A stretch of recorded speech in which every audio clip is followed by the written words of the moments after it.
Hi guys, Tobis123 here, and in this video I'm going to talk about, well, warriors, also known as warrior cats, a book series about talking feral cats living in the clans and practicing religion created by the people behind Erin Hunter, aka Victoria Holmes, the person who was asked to create and supervise the series by HarperCollins, as well as Kate Carey and Sharif Bowdry, the people actually responsible for writing the series. But what do I exactly mean by Red Warrior Cats, aka which books did I read? The answer is arcs 1, 2, 3, and 4. Nothing more than that. Because to be honest, these are all the books that actually should exist, in my opinion. So in this video, I want to share with you my honest thoughts, opinions, and feelings on this series and conclude if Warriors is truly a Shakespeare level masterpiece, or another piece of garbage, or even something in between. But before I start this video, I would like to share with you my story on how I joined the fandom.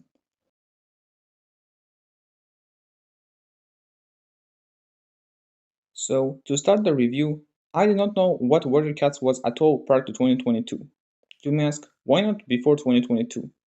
Well, back in January, we had to hang out a book report about a book we read during Christmas holiday to my teacher, and one of my friends had Warriors Into the Wild as the book she read. It turned out that friend was actually a big fan of Warriors, and as soon as I returned home, I instantly searched Warriors on both Google and YouTube, and let's say I joined the fandom.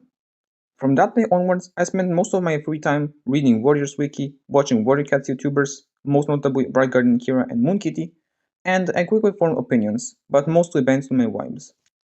I only actually read Warrior Cats back in summer of 2022, though only Arc 1, as it was basically the only series that was translated to my mother tongue. And I remember enjoying it quite a lot. However, I kind of stopped engaging in the fandom once I heard that Ninjago is ending soon with Crystallized and it's getting a sequel series called Dragon's Rising. As such, after the 20th anniversary of the series, I kind of stopped engaging in the fandom. I mean, I still visited the official website here and there, and yes, I was aware of the series getting a graphic novel adaptation in summer 2024, and that kind of made me rejoin the fandom.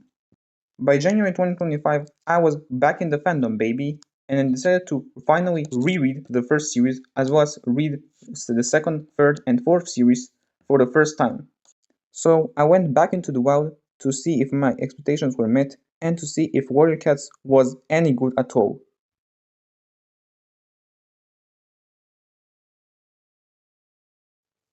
I'm glad to say that the first series, aka The Prophecies Begin, is overall a good arc in my opinion and it still holds up to this day. Surprisingly, not all of my opinions about the first series have changed, and even ones that did are mostly minor. The main strength that the first series has over all the others is how tight it's written, by which I mean nothing major happens without a reason, and by the end it leaves little to no plot holes. I guarantee that even if you read only these 6 books, you will overall be satisfied at the end. Firstly, Into the Wild is a pretty good start to the series, as it introduces all the basics about the clans, its hierarchy, Rodian and Star Clan, and even cats outside the clans via Barley, and later Ravenpool. Some people say that the first book is overrated, which I can see, but it's overall a fun down-to-earth book about the house cat Rusty as he trains to be a warrior despite his origins and bringing Yellow into the camp. Far Nice, though not as good as Into the Wild and easily the weakest book of the first series, is still decent. Even if I wasn't interested in the Greystrap and Silverstone plotline in neither the first read nor the reread, one thing that I was invested on my reread was Broken starting his rogues in ThunderCon plotline, as it's a perfect example of a setup and payoff. They're introduced as an anomaly that nobody cared about, but once ThunderCon realized it's always the same rogues, suspicion rises, and in the end the rogues' identities were revealed. Forest of Secrets is an amazing book. I really didn't expect myself to engulf in the Who Killed Redtail plot so much, but the book only gets better and more intense as Bluestar becomes suspicious of Sapphireheart and eventually reveals her secret to him. However, after Silverstream dies, giving birth to her kids, the book becomes even more intense as Tiger Claw reveals his true colors and gets exiled for attempted murder of Bluestar. The only problem I have with this book is the lack of proper setup for rogues in this book. After one amazing book, here comes a more boring one, Rising Storm. To be honest, I considered it my least favorite book in the first series back in 2022, but now it's just a little bit better than Fire and Ice. I still have similar problems with this book, like boring storylines with Shadow Coin Cats and Cloudpool getting captured, but the third act with the fire really redeems the book, and trust me, Yellowwing's death always makes me cry and it's way better than Silverstream's. A Dangerous Path is, again, a little bit better than Rising Storm and Fire and Ice, but this book has one major problem, and that's Bluestar. Some people might say that Bluestar had no right to be so hopeless in this book, but this is supposed to be her breaking point. She can no longer think rationally after Tiger Claw tried to kill her, and Farhad stopped the battle between Thundercon and Windhelm. She lost her kids, belief in StarCoin, and trust in her clanmates. Even if I didn't care much about the dogs in the forest, Swiftball's death and Brightheart's injury felt shocking, and Blue Star finally bleeding Fireheart about the dogs felt genuine, as did her traumatizing death. Finally, The Darkest Hour is my favorite book in the first series, and my favorite book overall, which is a minor spoiler. It was very satisfying seeing the prophecy, far along with Seva Kwan, fulfilled, Fireheart becoming the leader of ThunderQuan, Tigerstar finally dying a violent death, and the battle against Bloodquen was an epic way to conclude the series. It's probably the only book I have no major problems with, either other than the first series not being funny at all. I would be satisfied if the series just ended with this book. Now, let's discuss some of the characters from the first series, starting with Firestar, the only protagonist of this arc. He's fine, like actually fine. My main problem with the first are generic characters, though it's understandable given it's just the beginning and nobody knew the series will run to this day. Overall, he's a likable and sympathetic character who always fights for what is right, and even when he made mistakes, you could feel like he was both in the right and in the wrong, or like when he stopped the conflict between Thundercon and Wincon in a dangerous path. Next, Tigerstar. Honestly, I think I like Tigerstar way too much for an outgoing character. The same goes for someone else. Back in my day, you could surely feel like he becomes more and more corrupt as the books went on. Yes, he did fall off a bit in the middle, but was still a threat before his death. He starts off an arrogant, authoritarian warrior with a prejudice against, quote unquote, the impure, aka kitty pets and half-grown cats. Then enforced with secrets, the suspicion of him killing Raytail and as I speak, and that was eventually proven right with attempted murder of his leader, Blue Star, after which he gets exiled, becomes the leader of Shadowcoin after Broken Star and Nightstar, both pretty lame antagonists, and tries to ruin everyone's life by controlling a pack of dogs, uniting his clan with Furthercoin, and sending Bloodcoin to convince clans to join him, which eventually gets himself killed. Minor spoilers, but I think Tigers is one of only two actually good villains in Warriors, in the way how they are written. Oh my god, here comes Blue Star. It's not like I hate her, because I don't, but I just don't know what to think of her. She starts out as a compassionate leader of ThunderQuan, which she stays until Forest of Secrets, when she starts to become more melancholic, anxious, and skeptical of everyone as she eventually reveals the secret that two RiverCon warriors, Stonefur and Mistyfoot, are her kids, which is a pretty good twist. However, when Tigerflow tried to kill her and the fire occurs in the ThunderCon camp of Rising Storm, there is no point of returning. Even if I didn't initially like her in the Dangerous Path, I can definitely see why she acted like that, and I already said my thoughts on her in that book. Who's next? Greystripe. I hate Greystripe. Okay, that was a bit harsh, but I just don't like this character because he's just such a traitor, at least in this series and the first of Power of 3. Honestly, I hated him more on my reread than back in 2022. I mean, he literally abandons his best friend in favor of Silversmith from RiverQuan. Then once she dies, he exiles himself because my children are the only thing left in my home Silverstream. Nonsense. He stays in RiverQuan for like a book and a half because I can't find my best friend and I abandoned just to have kids. Nonsense. Then returns to ThunderQuan and eventually becomes the new deputy. Honestly, I would prefer if he stayed in RiverQuan for the rest of his life and actually fought Firestar from time to time to prove that he wants to make up for what he did to Whiteclaw and Fire and Ice. Also, Longtail should have been the deputy of ThunderCon because he was actually loyal to his clan. Next, Yellowfang. I initially didn't think I would like her, but the way she was developed really made me attached to her. She actually has a lot of cool grandma energy as long as she doesn't think about her fascist son Broken Star. The twist that she was his mother was, in my opinion, the highlight of Fire and Ice, and it became a core part of her by Forest of Secrets. She literally killed her son so the clans can be finally saved from one tyrant until Tigerstar goes rogue and becomes the leader of Shadow Clan. However, her death in Rising Storm is without a doubt the best written part of her life because of how tragic it is and how regretful she was as well. You're really going to feel bad for her once she's no longer with us. The only other Arc 1 character I want to discuss about is Cinderpelt. I just love her, both what she represents and as a character. I wasn't really fond of her back in 2022, but thanks to my reread and following arcs, she became one of my favorite characters due to how inspiring she is. Prior to her injury, she was an enthusiastic little she-cat, but after the crippling injury, realization that she cannot be a warrior, even though the cat with similar injury in a different clan, and seeing Yellowfang doing Medicine Cat stuff, she decides to follow Yellowfang's footsteps and become Medicine Cat instead. Even though her beginning was tough, aka failing to keep Silverstein alive after the birth of Greystripe's kids and dealing with sick Shalcon cats, just like Firestar, you can see both the right and the wrong side of her actions and eventually proves that even if your injury or disability prevent you from being something you want, as long as you're open-minded and enthusiastic, you can find a new purpose in life. When it comes to other characters, besides the six I've discussed about, Longtail, Ravenpool, and Brightheart, all I have to say are two words. Nothing special. Yes, this also applies to Scourge, whose biggest problem is how he appeared out of nowhere in the Darkest Tower. With all that blabbering about the first series out of the way, let's see if the new prophecy is a good sequel.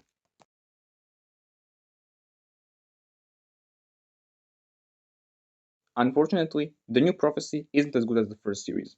Don't get me wrong, it isn't Cars 2 level bad, where everything already established is ignored in favor of wannabe spy thriller movie, but rather just disappointing.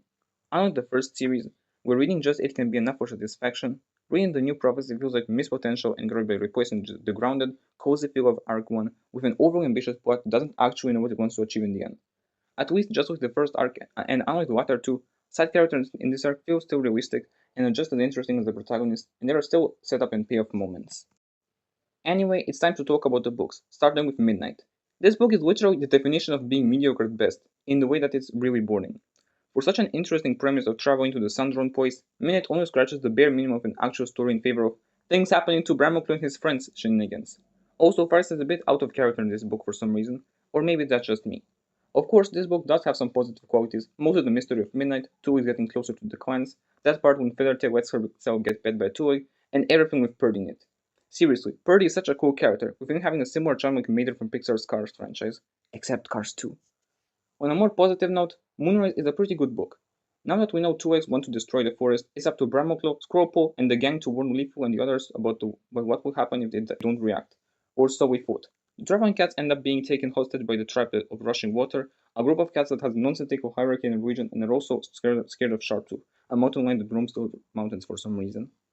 It's a bit boring, but not really as Midnight, and it actually has some intense scenes. Mostly things happening in the clans as they struggle to survive with Two Legs closer to destroying the forest, as well as Feathertail's sacrifice to kill Sharptooth, because unlike her brother Stormfur, she is actually a silver cat. Dawn is a perfect example of a mixed bag. It starts strong with the traveling gang minus Feathertail returning to the clans, only to see half of the forest destroyed, as well as some cats missing from the clans, one of which being Leafpaw. Luckily, Squirrelpaw and the ThunderClan patrol managed to free all the missing cats, but at the expense of Mr. Traitor Number 1 getting kidnapped.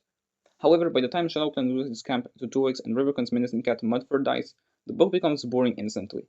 Literally, the entire second half is cats traveling to the Sun-Drawn Place for the second time, only for one of the traveling cats, Stormfur, to follow his father's footsteps and leave his clan for a love interest. Seriously, besides that, nothing happens at the end, and for a book that Victoria Holmes wanted to end the series with, it leaves a bad taste in my mouth. Starlight isn't much better than Dawn. It's on par with Midnight, if anything. A major problem I have with the new prophecy is its slow pace, but it is especially prevalent in Starlight. I mean, the first 4 chapters combined are over 100 pages long, and a major event, aka the leader of WindClan Toastar dying, only happens in the 6th chapter. Not to mention that Mudclaw's rebellion, another major event, happens only in the last 4 chapters. At least all of Leafpaw's chapters were pretty good and easily the highlights of this boring nonsense. Not to mention a setup and payoff plot point when it came to the cats outside RiverClan being unable to cross the Gathering Island, because at the end Mudclaw gets crushed by a tree that would later be used as a bridge for all the cats to cross. Honestly, I thought I would hate Twilight just because of all romance nonsense, but I think it's mostly done pretty good and it's my favorite book of this arc, unironically. A lot of moments with Leafpaw were enjoyable, even though she eventually got tagged along to run away from the clans with Crowfeather, more on him later. But moments with Squirrelfight and a certain character I wanted to dedicate an entire section on felt a bit lackluster if that makes sense. However, all of this is rounded up with Badger's attack in ThunderCon, which causes the death of my beloved Cinderpaw to get killed. At least, the Badger plot point was both set up and paid off in the end, and Cinderpaw's death was the most memorable scene in the entire new prophecy. Finally, there's Sunset. A minor spoiler alert, but in my opinion, this is the worst finale of any Warriors arc. My main problem are the plot holes it leaves at the end. Like, will Stormfront and Book ever return to the tribe after returning to the clans at the end of the previous book? Who helped Hopeful set up the trap for Farther? And most importantly, who are the 3 cats who will have a major impact on Leafpaw's life moving on? At least there's another major setup and payoff plot point in the form of Foxtrap's so set around the Lake territories. Also, I didn't really care about the Daisy subplot in Twilight and Sunset just because it felt unnecessary. Honestly, I don't really have more to say about Sunset other than its disappointment at its finest that somehow manages to be better than Midnight, Dawn, and Starlight combined. Now, let's talk about characters in the new prophecy, starting with Bramwellclaw.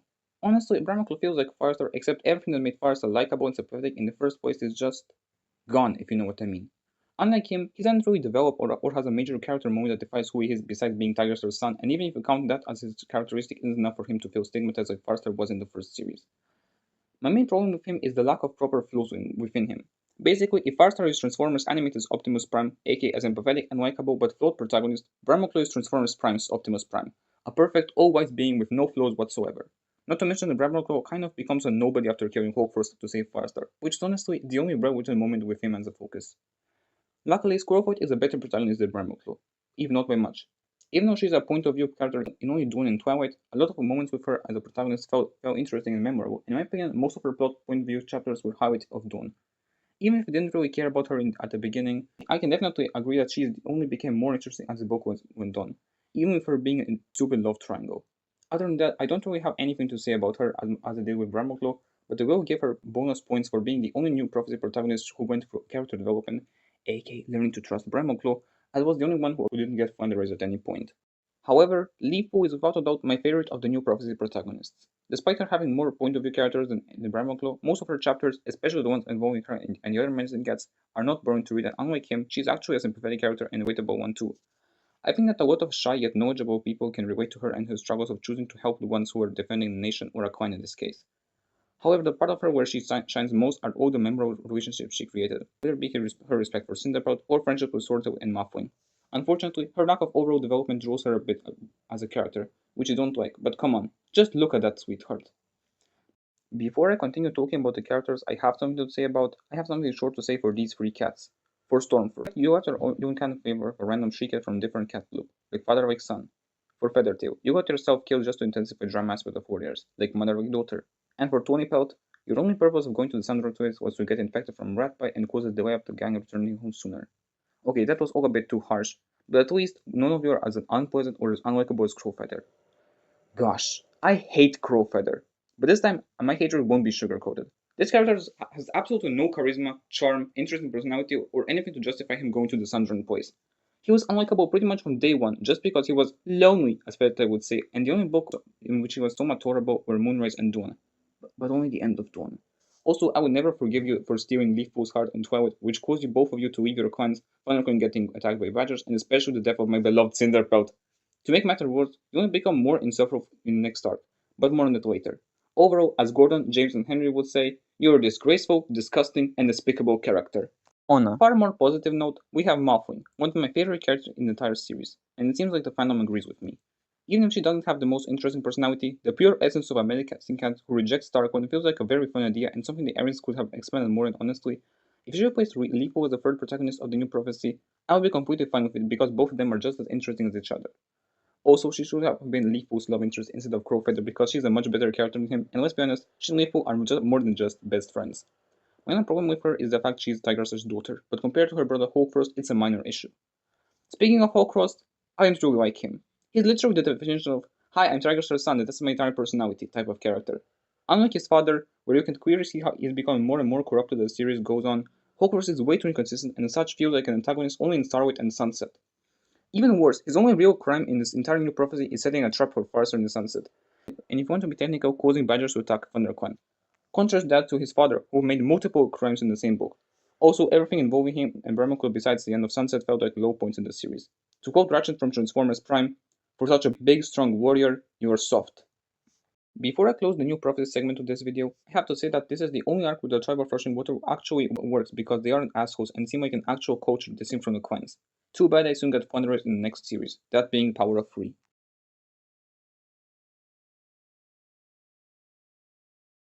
Compared to everything I said about the new prophecy, I take a pretty small number of issues with Power of Three, and to be honest, this is my favorite out of these four arcs I have read. It cannot be read as a standalone arc just of the new prophecy, but unlike it, Power of Three is for the most part well written and answers many questions the previous series left unanswered, even if some could have been answered with a better word choice. A very notable thing I liked about this arc is how progressively darker it gets as it goes on, starting as a light-hearted apprenticeship of three siblings and ending on a tragic cliffhanger. Before that out of the way, let's discuss the books of Power of Three. Firstly, the site is unironically a solid start for such a good arc. I especially like how it feels like reading Into the Wild, by which I mean there is no overly ambitious plot that ultimately goes nowhere, and honestly, I'd argue that this book is actually an improvement over Into the Wild and my favorite book written by Kate Carey. It introduces all three main characters, J-Po, Lion-Po, and Holy-Po, as they face challenges similar to those Farseer faced back when he was apprentice, like caring for the elders and seeking justice whenever needed.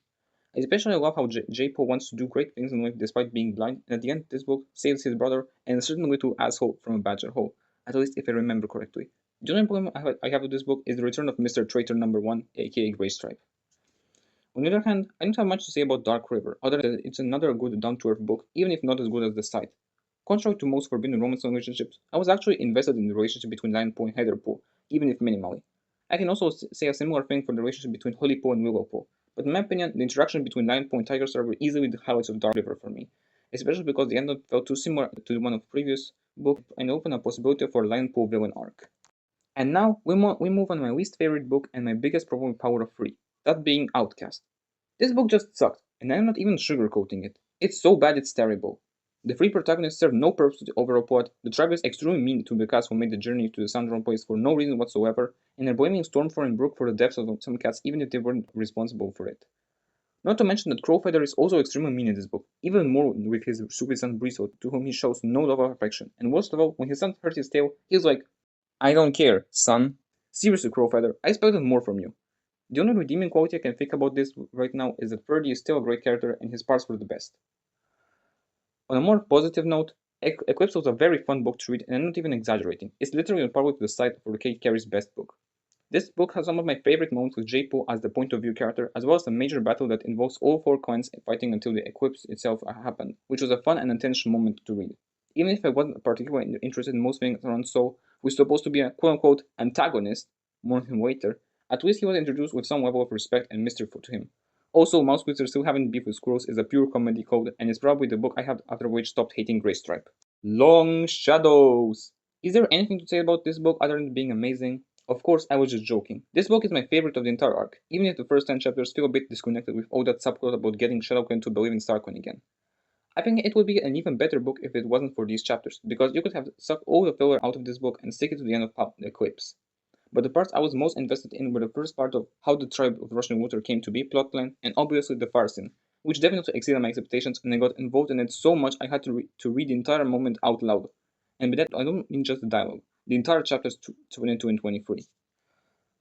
Finally, we have Sunrise. To be honest, I would describe this book as both amazing and terrible at the exact same time. My favorite parts of this book are everything revolving on Holy Leaf, as she was kind of pushed in the background after Dark River, more on her later, as well as the book revealed two major plot twists that Long Shadows that left unanswered and is probably the strongest finale that any Warriors arc can have. But this book has many flaws, mostly the first half, as Soul has basically served his purpose as an quote-unquote antagonist, so bringing him back was a bit stupid, but at least it was an excuse to welcome Perry in ThunderClan. Also, Crowfeather is somehow even meaner than he was in Outcast, and the plot is basically the same as Force of Secrets. Both books written by Cherith Baudry that revolve around the murder mystery of revealing at least one major plot twist and having a strong ending. Anyway, it's time for me to talk about the characters of Power of Three, starting with Jay Feather. To be honest, I was actually scared I wouldn't like him, but the way he was written was really clever and relatable, so much that after reading just the site, it was clear to me why he's a fan favorite. I relate to him in the way that he wants to do great things in life despite his blindness, which I, as an autistic person, really easily approve of. He strikes a perfect balance of being grumpy yet open-minded, as he had a line in Dark River chapter 7 that goes like this: I'm here to heal you. If you want sympathy, go to the nursery. And I laughed hard at it. As for an example of open-mindedness, he always wants to understand the meaning of the prophecy, kin of your kin, and signs that are consents, not to mention his genuine moments of kindness, like when he taught Cinderpo to swim despite hating water. Honestly, he has quite a lot in common with Sheldon Cooper from The Big Bang Theory, and in my opinion becomes an even stronger character in Home of the Stars. With all that positivity I said about Jay Feather, I can't say the same for his brother, Lion Blaze. I think that the main reason why Lion Blaze is the least beloved of the all Power of Three and Home of the Stars protagonists is because of his shallowness, if you know what I mean. Now, I'm not saying he has no personality at all, because that's just true, but a lot of his point of view moments feel a bit more like a distraction rather than a progression, especially his forbidden romance with Heathertail when they were apprentices. Also, I'm really sad that after learning the truth about his parents, he just stopped training in Dark Forest, because if Cherry had thought about the twist more, we could have had both the truth and Landwill's villain arc. This moment single-handedly ruined Landwill for me, and he was already becoming a bit boring after Outcast. I expected him to become a bit better written, but because he ultimately rejected Tiger Star, his chapters in Under the Stars, except at the end of Fading Echoes, feel a bit pointless. However, Holy Leaf is an example of how to turn boring characters interesting, and a pretty good one too. I really liked her in the first two books of Power of Three, as she was depicted as somebody who always wants to be perfect in everything she does, feels, and thinks, even when she is in the wrong, like her relationship between her and Wiggleshine and while being apprentices. However, after that, she kind of becomes one-dimensional, constantly being like, but what about the warrior code this? But what about the warrior code that? However, she was portrayed perfectly in Sunrise, when it's revealed that her and her brother's parents are the Thunderclan Medicine Cat, Leafpool, and Wildclan warrior Crowfeather. Given Holly's hyper-traditionalist mindset, she can't accept that her parents are quote-unquote degenerates, as she would call them, and it's easy to see why she acted the way she did at the end. But the reveal of her killing a certain character I will talk about later fully redeemed her and justified why she was a bit boring in the books prior to Sunrise. Not to mention her running away at the end was a tragedy. Remember what I said about me hating Crowfeather in both this and previous section? If you really thought he was my least favorite character, you would be wrong, because his quote-unquote real and only son, Breezebelt, is literally the spawn of Satan. I'm not even exaggerating. I hate Breezebelt with my burning heart and brain so much, he's my least favorite character and it seems like a large part of the fandom agrees with me.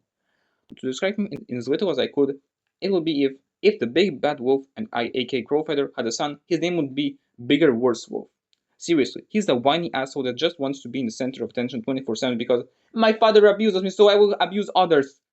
The only moment when I feel bad for him was hurting his tail in Outcast, because his father is an asshole. He only becomes less bearable in Honor of the Stars, when it's revealed he's an ableist and I can't prove that at all. Okay, to calm myself down, let's talk about Saul. I don't like him. That was a bit harsh, but I don't care. In one book he's the real mystery and the other garbage.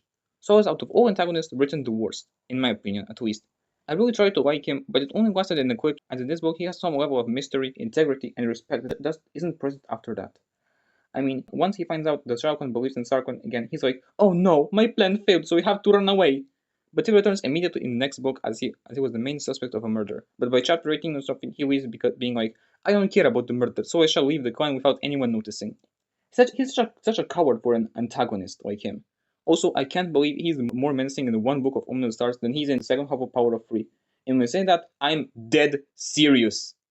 Before I close the section of Power of Free, it's time for me to talk about one certain character that deserves an entire section just on him because I have so much to talk about him. His name is, ladies and gentlemen, Ashfur.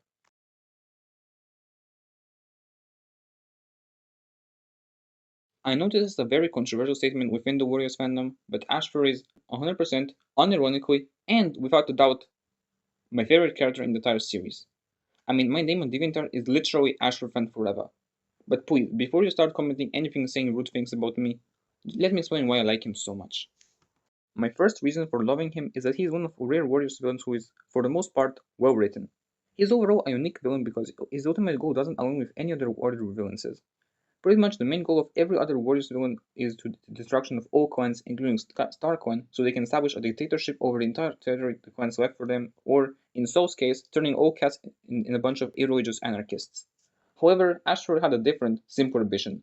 He just wanted to be with Squirrelfight for the rest of his life. You might argue that Mapleshade's ambition is similar to that of Ashfur's, but I haven't read her novella or Crusader's Promise, so I can't argue with that. Not to mention that her goal in Only the Stars was to destroy the clans, so she doesn't count as having a unique ambition, at least not in my eyes. What did I exactly mean by well written for the most part, you may ask? To that I say that it seems like he was the only villain upon whom the Arians had a vision, besides Tiger Sir, of course. One thing I really enjoyed for Power of Free prior to the Long Shadows, as well as A Sunset to an extent, are the little clues that Asher might be the traitor who helped Hawkcross set a trap for Firestar, or at least the next antagonist the Free should watch out for. Let's do a little quiz, shall we? At the end of Sunset, who ran to Squirrelfight and Leafpool to warn them that their father is in danger? Ashfur. Who teased J-Po, Landpo, and Holypo was sharing tones with Whitewing? Ashfur. Who was the character that fought against his own apprentice multiple times and belittled him? Ashfur. Okay, the last one can all apply to Tiger Star's abuse of Ravenpool, but you get the point. Just like with Tiger Star, you can notice that Ashford is becoming more corrupt as the series goes on, starting with Squirrelfight rejecting him as her mate, then cooperating with Hawkcross to set up trap for Firestar, but since the plan didn't work, he waited once one of the three became his apprentice, which caused him to bully Linepo because he thought Linepo was Squirrelfight's son, as a revenge for her not choosing him before he finally exploded in the Long Shadows, threatening to kill Squirrelfight's adopted kids and burn up her rice, which even I thought was a step too far. Too bad he quickly becomes a jerk after learning that J-Feather, Lineblaze, and Holyleaf are not Squirrelfight's kids, but that ultimately doesn't matter as he's killed almost as soon as becoming aware of the truth. My second reason is Moon Kitty. I'm not joking. Moon Kitty made me like Ashford because she also likes him and she draws him with his long, beautiful blonde hair that he should honestly have in the canon. Also, a lot of her skits are comedic gold, especially because Warriors genuinely lacks humor, or at least it did before J Feather existed. So having at least one Warriors fan who makes fun of events from the books feels very welcome to the fandom. However, my third and last reason for liking Ashfur is also a personal one, and since the video is already getting long, I'll try to summarize it in as little as I can. Back in 2020 to early 2022, I was in my quote-unquote edgy phase, the phase when I had a massive ego, always wanted to be cool and in the center of attention, mostly because I was a member of a certain subculture of which I wouldn't want to give information due to their overall toxicity. I also had a girlfriend, whose name will say anonymous, whom I religiously followed almost everywhere she went and wanted to be with her as much as I could. Sounds familiar? And guess what? The main reason why I got in a quote unquote relationship with her is because our zodiac signs were compatible. I won't say which, but I will tell you that I was an astrology girl, astrology boy at the same time. Mostly thanks to various catcher tubers. Yeah, it was a messy period for me. The reason why I said relationship with quotation marks is because she constantly rejected me no matter how much I said I love you to her. Sounds familiar as well? However, the moment that changed everything was a split between my school and a new school that was being built in my town. As she lived closer to the new school and I to the old school, that means we would not see each other again in the next grade, which made me sad. But then something happened. With every passing day, I was less likely to watch the videos made by Zodiac-focused gacha tubers or that edgy subculture I mentioned before. I also kind of stopped spending time with her, as it was all thanks to me fighting about warrior cats.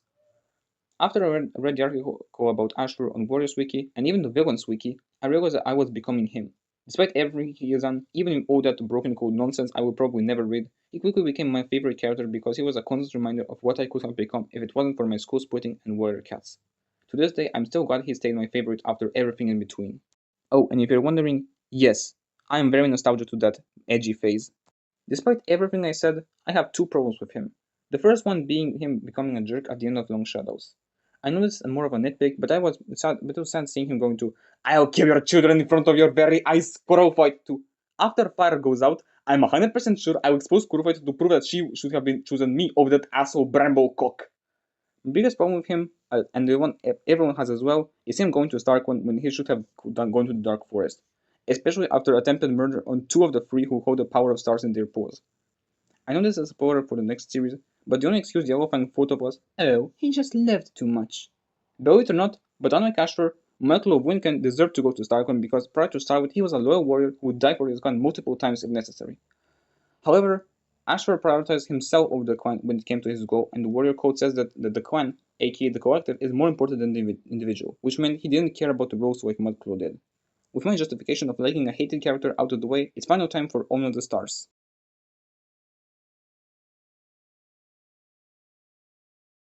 Well, Omen of the Stars is interesting to say the least.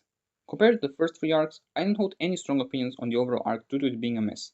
And when I say a mess, I mean it both as a compliment and as an insult. However, one thing I appreciate about this series is how the overall plot gets progressively better, at least for the most part, and more on that later. I know I should have already said that in Power of Free Sanction, but I didn't like the twist that Holyleaf wasn't one of the chosen. Because of that, I thought the entire arc besides the last hope would be just filler, but eventually I really got invested in certain storylines and characters, and as such, I liked it even more than the new prophecy.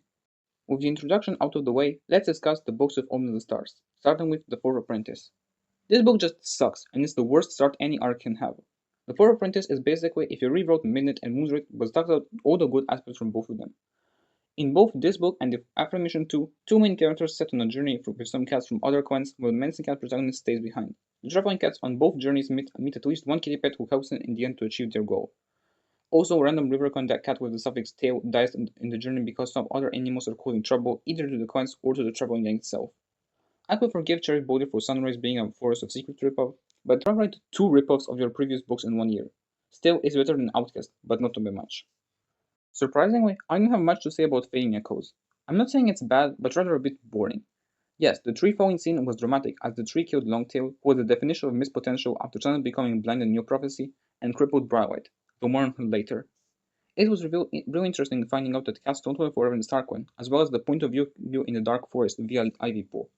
However, the best part only occurred at the end, when Lionblaze killed the Shadowclan deputy as a revenge for her taking one of Firestar's wives, even if the part of the regaining territory lost to Shadowclan wasn't appetizing.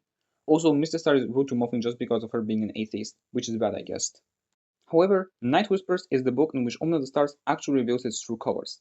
I really enjoyed Flametail's point of view moment, as it was the first book since Moonrise we ever had a point of view from a non-Thundercon cat, and in my opinion, his moments were highlights of this book. Yes, the book does continue everything established in the previous one, with Jay Feather inventing agriculture, or at least that's the book when it happened. Landbase still being boring, Doubtful having romance with Tigerheart from Shadowclan, though they broke up in this one, and Ivy Post spying on Dark Forest. But the parts I was most interested in were the divide of Starkwan and the foreshadowing of Flametail drowning at the end, with fire symbolizing him, water what would be the cause of his death, and darkness the last thing he would see before dying. I know this is another controversial opinion, but after sharing my thoughts on Ashfur with you previously, I think you will be okay with this one. In my opinion, Sign of the Moon is an underrated gem. Okay, that was a bit too much, but I think it's better than most Warriors fans give a credit to it.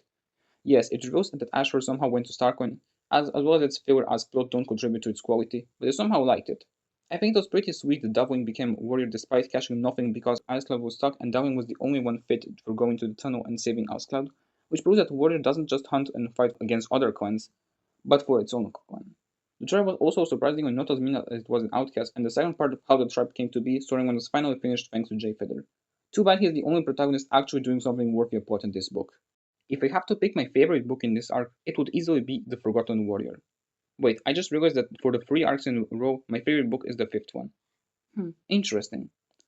Anyway, almost everything in this book worked perfectly for the return of Holyleaf, whom I only started to like at the end of Sunrise, but who realistically cares about that? This book has some of the best point of view moments from both Dowling and Ivypool, and the fact they were the ones who find out and recognize Holyleaf despite her running away when they were just kids felt surprisingly heartfelt and charming. In addition, this book has the best portrayal of Sol, with him now planning a war between ThunderClan and WindClan, as well as finally fighting against Holyleaf at the end. Too bad he ran away at the end. I also didn't expect the scene of Cinderheart finding out to be reincarnated as Cinderpelt so sad, given how tragic of a character Cinderpelt was. The only problem when keeping this book from being perfect is the plot twist that Abramoclaw watched Holyleaf kill Ashfur. I think that the twist of Holyleaf killing Ashfur was enough of a plot twist, so twisting it even more just to make Bramoclaw more interesting fall flat hard, and that's how I lost all my respect for Bramoclaw. And now we move on to The Last Hope. I won't say it's a bad book, because it isn't. It isn't partway into well at best, but I do have mixed opinions on the grand finale of quote unquote classic warriors. For one, I enjoyed the entire storyline of Jay Feather finally having time to talk with Flametail after he tried to save him because of an omen of never dying flame on the moss, which eventually caused the reunification of Starcoin to fight against the Dark Forest. Also, Muffin was there. In addition, without joking, this time, the Great Battle felt really great, as we saw it happening from everyone's point of view, and a moment when all the protagonists from both the previous series and this series being as one in the center felt so satisfying. However, my praise ends there, as The Last Hope also has its problems, most notably the fourth cat being Firestar. I kind of like it as it represents his last hurrah before fighting with Tigerstar and eventually dying from wounds. But on the other, I wish Holyleaf was the fourth cat, especially as the protagonist found out she was alive around the time of "Three must be four come four" prophecy, as it would also be a good time for her to justify her murder of Ashfur by being the fourth cat instead of dying in the great battle. Yes, she still justified her death by fighting for Coquan, unlike Breezebelt, who willingly fought on the dark side, but at least Crowfighter finally accepted he has children in ThunderClan. Kind of, by pushing Breezebelt off of the landways, which redeemed him in my eyes. My other problems with Last Hope are all Landways' chapters prior to the Great Battle, the fight between Firestar and Tigerstar lasting too short, and Bramblestar being the next leader of ThunderClan. Especially since he only killed Hawkfrost for the second time instead of being actually protective and concerned that Firestar had only one life left, just like Firestar was to Bluestar in a dangerous path. So that's my opinion on The Last Hope, I guess. Now it's time for the characters of Omen of the Stars, but since most major characters in Power of Three also have a big role in this arc, I will discuss only the characters specific for Omen of the Stars, starting with Dovewing. Moonkitty, if you're watching this, please don't be offended by this, but I don't love Wing Dovewing. In my opinion, she feels like a combination of Squirrelwood and Leafpool, except all interesting aspects from both of them are missing in favor of Dovewing being in a love triangle with a cat from a different clan who also happens to be Tigerstar's descendant, as well as with a more sympathetic yet with less sane cat. That aspect of Dovewing kind of ruins her for me, but she is redeemed due to her sweetheart nature and also because of her selfless act of saving a climate in danger. As I don't love Dowling as much as Moonkitty, you can expect me to be more of an Ivypool guy, and that's exactly the case. I really enjoy her being a strong female character, as well as a she cat whose ultimate goal isn't to end up with a stupid Tom who'd abuse her, because let's be honest, patriarchy sucks. And yes, this is another reason why I also love Holyleaf, but back to Ivypool, she easily had the best chapters in this arc, besides Jayfeather of course, and a lot of her moments in Dark Forest were well done. The aspect of her in which I can find myself the most is her feeling of being left out, which I, as an autistic person who only has like one true friend in real life, can approve without thinking twice about it. Flametail time, I guess. He also doesn't really have a personality, which is a shame for the only Tom in this section about whom I want to talk. So to see at least something noteworthy of him, I really liked and sympathized with him in the Night Whispers, especially his relationship with Little Cloud, which honestly felt a bit like Leafpool's relationship with Cinderpelt. However, when it comes to other things about him, I think I said everything in my discussion of the Night Whispers. On the other hand, I have a lot to say about Cinderheart. I know she already had a major role back in Power of Three, but Only the Stars really explores her character. Back before I read books, I thought I would hate her because she, quote unquote, ruined Cinderpelt's purpose, but eventually she developed her own identity, so it became hard to hate on her like I did with Crowfeather. But due to her being Cinderpelt's reincarnation and breaking her leg in Dark River, that caused Leafpool to become overly paranoid of her because Leafpool didn't want her to end up like Cinderpelt. I kind of get why Leafpool was so concerned about it, but that ultimately caused her to get Flanderized and overly insecure. At least on Cinderheart's behalf, she had some nice moments with Landboys, and to repeat what it said about her in The Forgotten Warrior, the moment of her finding out she is Cinderpelt's reincarnation was the moment a real man cried. It was just that sad. but the character who is somehow even more tragic than Cinderpelt is none other than Briarwhite. I love her so much that if Ashfur never existed, she would be my favorite character. I mean, she almost went to Starcoin twice, as she was suffering from green cough almost as soon as being born in Power of Three, as well as the chance the tree would also kill her like it did to Longtail, but she made it out alive both times. Even though she could never be a warrior or even any use to the clan besides Jayfeather's help in the Menacing Den, she proved to be a real warrior in the way she constantly fights to survive and so kind of the entire Thunder Clan to help and support her in the battle between life and death.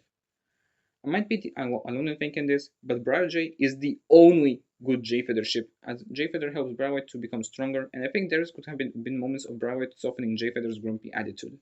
Also, it's one of the rare ships where I like both characters.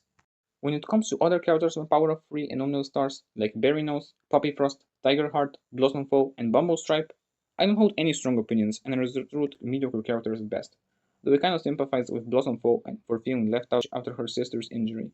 You might have also noticed I avoided mentioning Dwayne Johnson, I mean Rock, because he's literally not a character and his only purpose is to torture Jayfeather, not to mention his lack of funny accent like Midnight the Badger had. However, I do like the fear of him being Jayfeather from alternate time where he failed and as such is here to warn Jayfeather of what he might become if he also fails. With my discussion on all the books and important characters out of the way, it's time for the conclusion, and oh boy, it's quite a long one.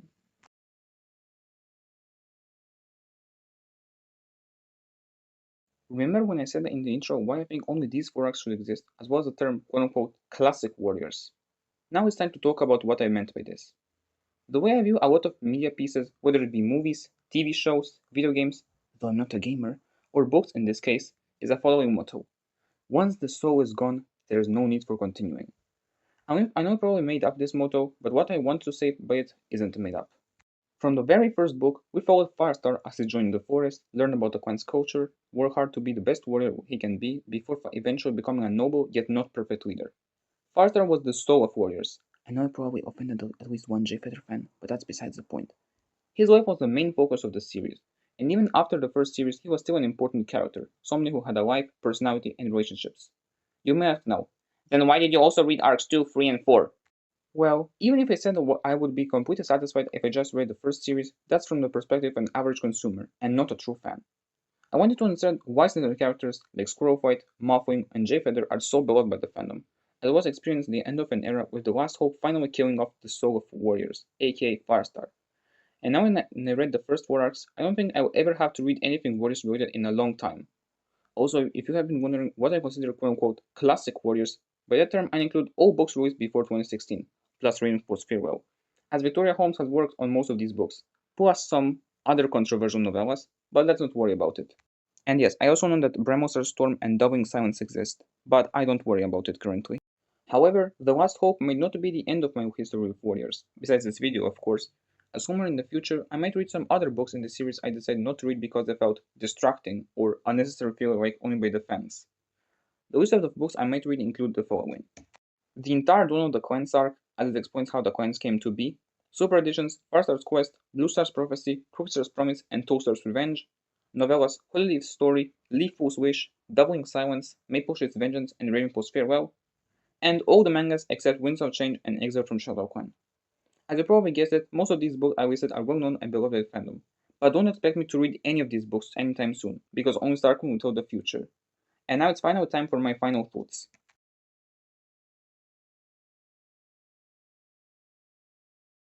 To summarize everything I said in this video, Warriors is, in a lot of ways, similar to Transformers Prime. That may seem like a weird comparison, but just like Transformers Prime, Warriors wants to be edgier, darker, and cooler than other media pieces from similar audiences. In a lot of ways, it succeeds, especially when it comes to their respective fandoms and how dedicated their aforementioned fandoms are to what they collectively love. However, both of them also fail in a lot of ways, whether it be boring / annoying characters, unfinished storylines, or just bad writing. I probably won't be surprised if Warriors never gets a movie adaptation or even global following like Harry Potter or Wimpy Kid did many years before by this point. But that's okay, because I only have one more thing to say. Warriors, you might not be perfect, but that's exactly what makes you special. Thank you for being there when reality was cruel to me so I can discover more than just entertainment, but also satisfaction I will never achieve. That was Always 1 to 3, and until next time, goodbye.